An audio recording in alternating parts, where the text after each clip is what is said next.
Age 5. The first time you wanted to be good. You don't remember learning the word good, but you knew what it meant. Good was the smile your mother gave you when you said please. Good was the gold star on your homework. Good was the way your father's whole face changed when you didn't spill the cereal. You learned fast that good felt like warm light, and bad felt like the room going cold. So you started watching for what made grown-ups smile, what made them tired, what made them turn away. You learned the choreography of being lovable. You held the bowl with two hands. You laughed at the joke even when you didn't get it. You made the bed before anyone asked. Somewhere in that small, careful body, a quiet engine started turning. The engine that would run for the next 65 years. Age 6, the first comparison. Her name is Madison, and she can already read. The teacher praises her, and you watch the praise land on her shoulders like sunlight, and you notice for the first time that there is only so much of it to go around. So you start trying harder, you hold your pencil tighter, you raise your hand higher, you stay quieter while she's reading so the teacher will notice you are a different kind of good. You don't have a word for it yet, but you have just discovered the math. Someone else's brightness is your darkness. From now on, every classroom is a scoreboard. Every kid is a competitor. You don't tell anyone because telling feels embarrassing. You just go home, eat your sandwich, and decide quietly to be better tomorrow. 6 years old and the engine has started keeping score. Age 14, the mirror that lied. You stand in front of it longer than you'd ever admit. You turn sideways, you suck in, you pull at your shirt. You compare yourself to a kid in a magazine who has been lit by 3 lights, retouched twice, and never has to write an English essay. You decide with the certainty only a 14-year-old can have that there is something specifically wrong with your face. Your nose, your forehead, the way your smile shows too much gum. You start posing for photos, you delete the ones that look like you. You laugh with your hand half over your mouth. The mirror has not changed. You have. You will spend the next decade auditioning to be acceptable inside your own skin. 14 years old, and being enough now requires being seen. And being seen requires being someone else. Age 15. The grade that wasn't good enough? It is an A-, 92%. You walk home holding the paper like it's wet. Your mother is going to be disappointed, and you don't know if she will say it or just go quiet. And somehow the silence is always worse. You replay the questions you missed. You decide the teacher is unfair. You decide you didn't study enough. You decide that next time you'll do whatever it takes. Extra credit, late nights, the kind of careful that doesn't leave room for any of you. Your dad sees the paper. He says, "What happened on number 8?" He doesn't mean it cruelly. He just means it. You laugh it off. You go to your room. You put on a song. You don't cry because crying is for people who weren't this close to perfect. 15 years old and the engine has its first real fuel.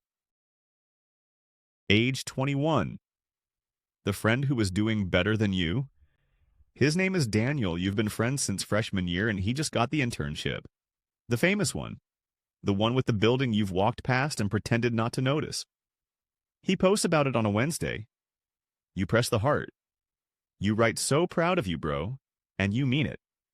And you also feel a small clean cut open somewhere under your sternum. You stay up that night looking at his profile, his girlfriend, his clean dorm, his ease. You compare your resume to his line by line. You do the math on his trajectory. You decide you have to start working harder, sleeping less, being better. You don't text him for a week. You tell yourself you've been busy. 21 years old and you've discovered that envy doesn't feel like hatred. It feels like homework you forgot to do. Age 22, the job you took to prove something. You take it because it sounds good when you say it out loud. The salary is fine, the title is impressive. Your mom posted on Facebook. You move to a city you can't afford. You learn to like the coffee. You stay until 9 most nights, and you tell yourself it's just for now, just until you've proven something. To who, you can't say. Some imagined committee that has been watching you since you were 6. You get good at the work fast. You get praised, you get more work. You wake up some Sundays already tired, you ignore it. You buy a nice jacket, you catch yourself in the elevator mirror, and for a second you look like someone you would have admired in high school. The engine is humming and you are mistaking the noise for being alive. Age 23. The email that ruined the weekend. It comes in on a Friday at 6:47 p.m. Your boss has questions. They are not urgent. They are not unkind. They are just there, waiting in your inbox like a dog at the door. You read it 3 times. You start typing a reply. You delete the reply. You start a new draft. You go to dinner with friends. You laugh at the right moments. You check your phone in the bathroom. You go home. You stare at the email. You go to bed. You wake up at 4 a.m. thinking about the email. You answer it on Saturday at 7:14 a.m., apologetically polite. Your boss replies an hour later with a thumbs up. You feel relief, then rage, then nothing. You think, this is what being a real adult feels like. 23 years old and your worth has officially become a deliverable. Age 31. The promotion that didn't fix it. You get the title, you really do. The Slack messages roll in. Your parents call. You order takeout to celebrate. You sit on the couch eating noodles, waiting for the feeling to arrive. You wait for the deep, settled rightness you assumed would come with the title. It does not come. You eat the noodles, you scroll, you go to bed. You wake up the next morning, and the engine is already running, looking for the next thing. You are baffled. You are disappointed in yourself for being disappointed. You do not yet know that this is the trick. The goalpost moves the second you reach it.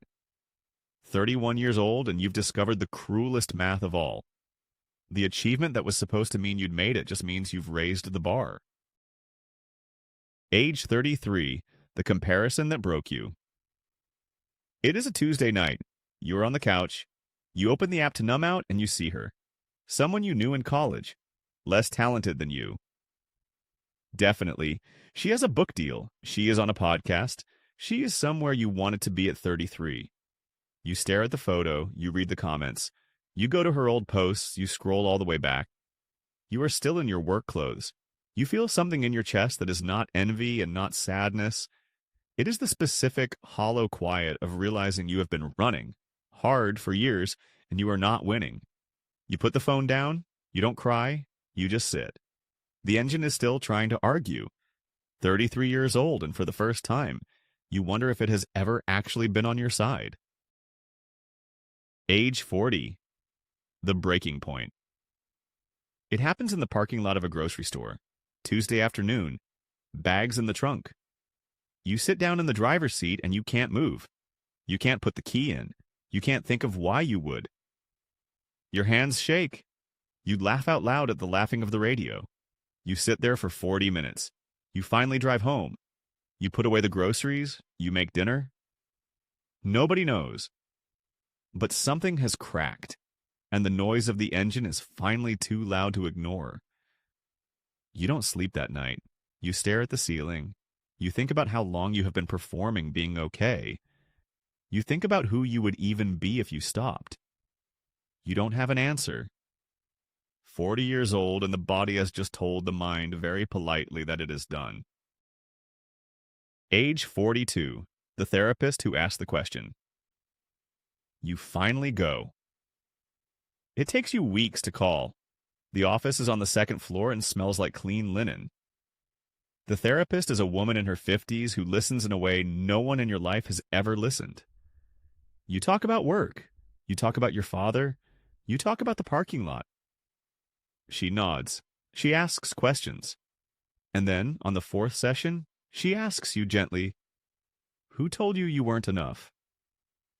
You laugh because it sounds like a quote. Then you don't laugh. You sit with it. You think about your mother's silence after the A-. You think about Madison reading in 1st grade. You think about Daniel and the internship. The room gets very quiet. You don't say anything for almost a minute. 42 years old, and someone has just held up a flashlight at the engine that has been running you your whole life.